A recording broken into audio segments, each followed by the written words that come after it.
Hello, dear students. Good morning, all of you. Today we learn class 9 physics, chapter 2, force and laws of motion. In previous video, we already learned Newton first law of motion, यानी कि हम लोग previous video में Newton का first law पढ़ लिया है।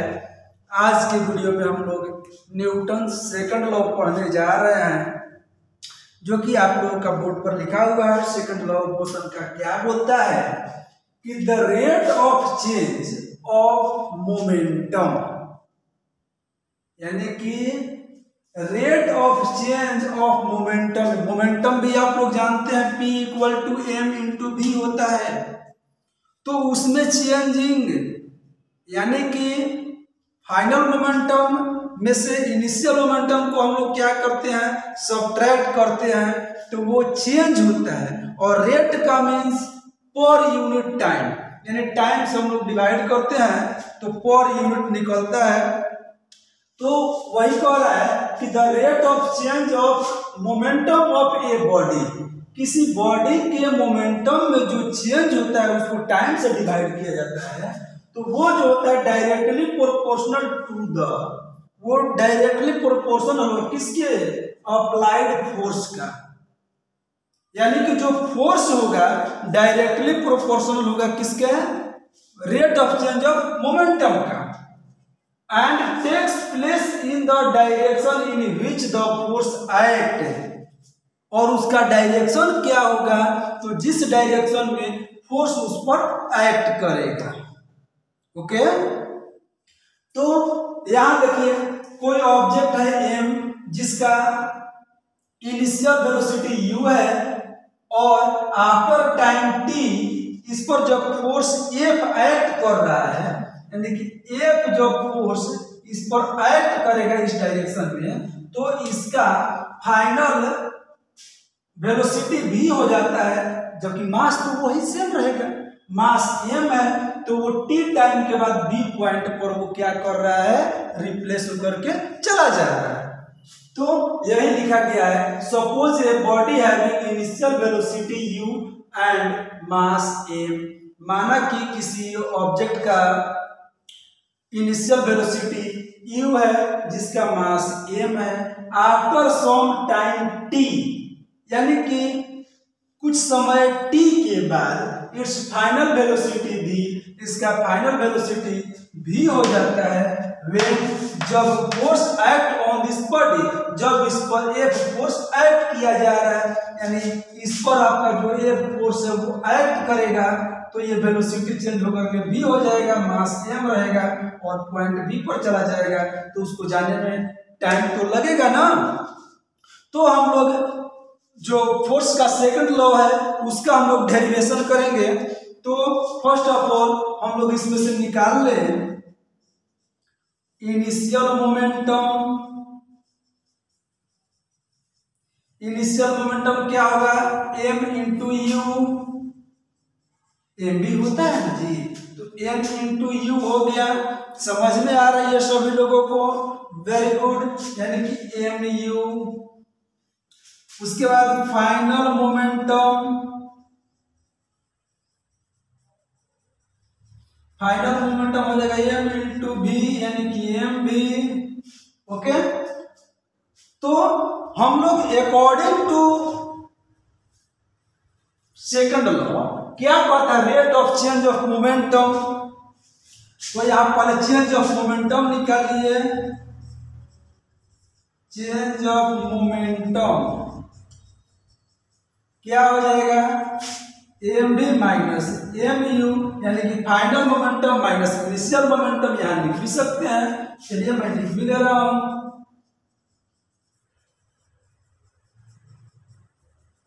Final momentum minus initial momentum हो गया, यानी कि P equal to m v minus m u, change of P यानी मोमेंटम। ओके, या इसको याद लिख लीजिए, change of momentum m v minus m u. अब यहां हम लोग निकाल दें rate of change of momentum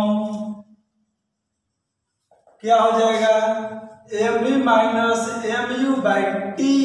rate of change of momentum का मतलब पर यूनिट टाइम हम लोग निकालते हैं, तो टी से यहां डिवाइड कर दिया गया क्योंकि इसमें टी टाइम ले रहा है। ओके, तो according to Newton's law, according to Newton's law, कौन सा Newton's law, second, according to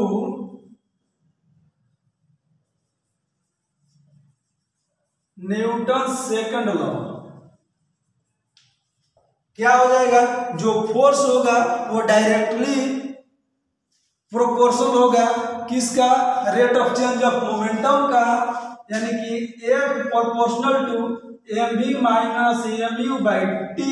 इसको हम लोग वेरीफाई करते चले सोल्यूशन के अकॉर्डिंग, इसमें से m कॉमन ले लेंगे तो क्या बचेगा, v minus u by T. समझ में आ रहा है, समझ में आ रहा है ना, तो फोर्स जो है इसके डायरेक्टली प्रोपोर्शन हो गया, यानी कि इसको हम लोग लिख सकते हैं A proportional to m into, ये किस चीज का फॉर्मूला है, मोशन का फॉर्मूला है, यानी एक्सेलरेशन यहाँ होता है A equal to v minus u by t. यहाँ से A पुट अप कर दीजिए, यानी A proportional to m A।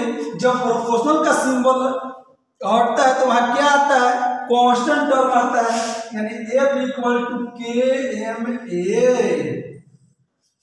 समझ में आ रहा है, तो यहां तक हुआ, यानी कि if k equal to 1 therefore F equal to m a हो जाएगा। यही न्यूटन सेकंड लॉ से फोर्स का डिफिनेशन मिलता है। तो यहां से हो चुका, अब हम लोग निकाल दें SI unit, SI unit of force क्या होता है, तो F equal to M into A. तो m क्या है, मास है, तो मास का यूनिट क्या होता है, किलोग्राम। तो यहाँ किलोग्राम लिख दीजिए इनटू a, यानी एक्सेलरेशन। एक्सेलरेशन का यूनिट आप लोग को पता है metre per second square, metre per second square यानी कि kilogram metre per second square. समझ में आ रहा है, और इसी को हम लोग कहते हैं 1 न्यूटन। क्यों, क्योंकि केजी अगर 1 हो, मीटर जो है आपका पर सेकंड, ये एक्सेलरेशन 1 मीटर पर सेकंड के हिसाब से एक्सेलरेट हो, तो वो हमारा 1 न्यूटन होता है, यानी कि 1 ये न्यूटन के इक्वल होता है। एसआई यूनिट 1 न्यूटन हुआ।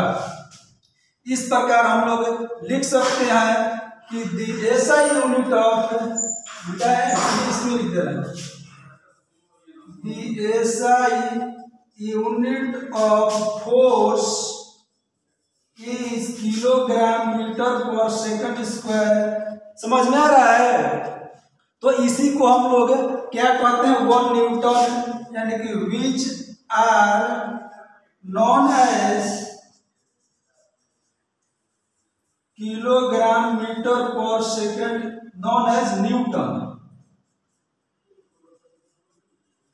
जिसको हम लोग क्या कहते हैं, न्यूटन कहते हैं। तो यहां तक सभी लोगों को समझ में आ रही है। अब नेक्स्ट टाइम हम लोग नेक्स्ट क्या, अभी यहीं पर हम लोग डिफाइन कर दे रहे हैं 1 न्यूटन को। 1 न्यूटन को डिफाइन करने के लिए थोड़ा सा हम लोग इधर मिटा रहे हैं।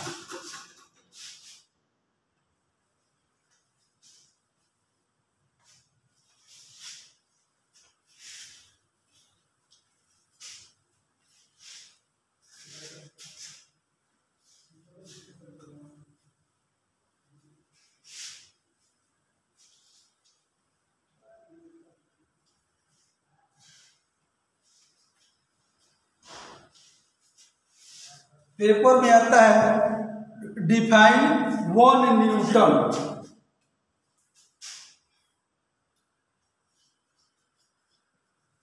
डिफाइन 1 न्यूटन, इसका आंसर हो जाएगा। देखिए 1 न्यूटन क्या है, A Newton is that force, A Newton is that force, यानी कि 1 न्यूटन वह फोर्स है विच वेन, देखिए ध्यान से, which when acting on a body, which when acting on a body, यानी कि 1 न्यूटन वह फोर्स है जो किसी बॉडी पर एक्ट करता है। कितने बॉडी पर? बॉडी ऑफ मास, कितना मास होगा तो 1 kg, यानी कि बॉडी ऑफ मास 1 kg, यानी 1 kg मास का कोई भी बॉडी हो उस पर एक्ट करेगा, फोर्स लगेगा, तो क्या होगा? तो प्रोड्यूस करेगा एक्सेलरेशन, प्रोड्यूसेस एंड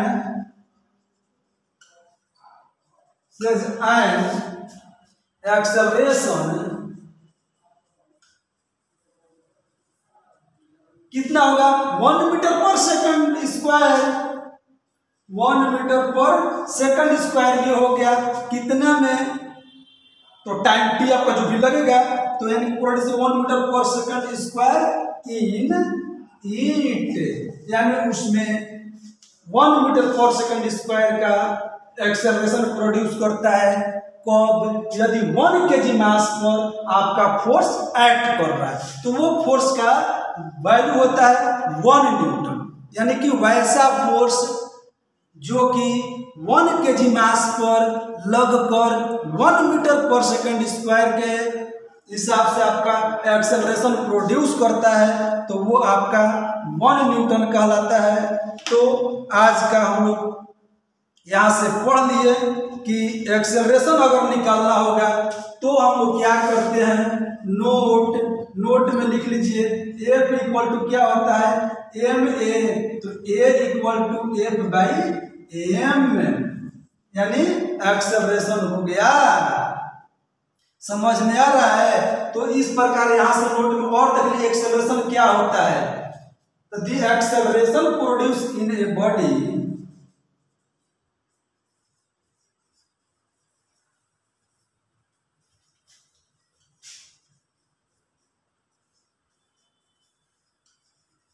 हम लोग इससे लिख रहे हैं कि एक्सेलरेशन जो प्रोड्यूस हो रहा है किसी बॉडी में is directly proportional to the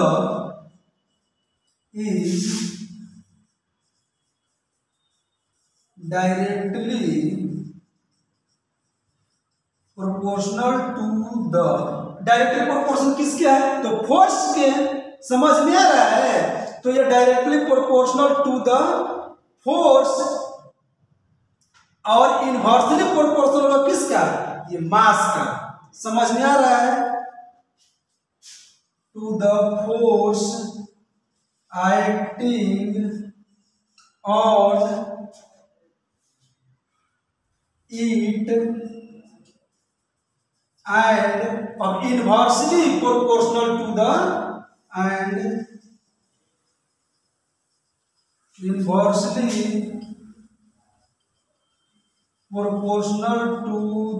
inversely proportional किसका है?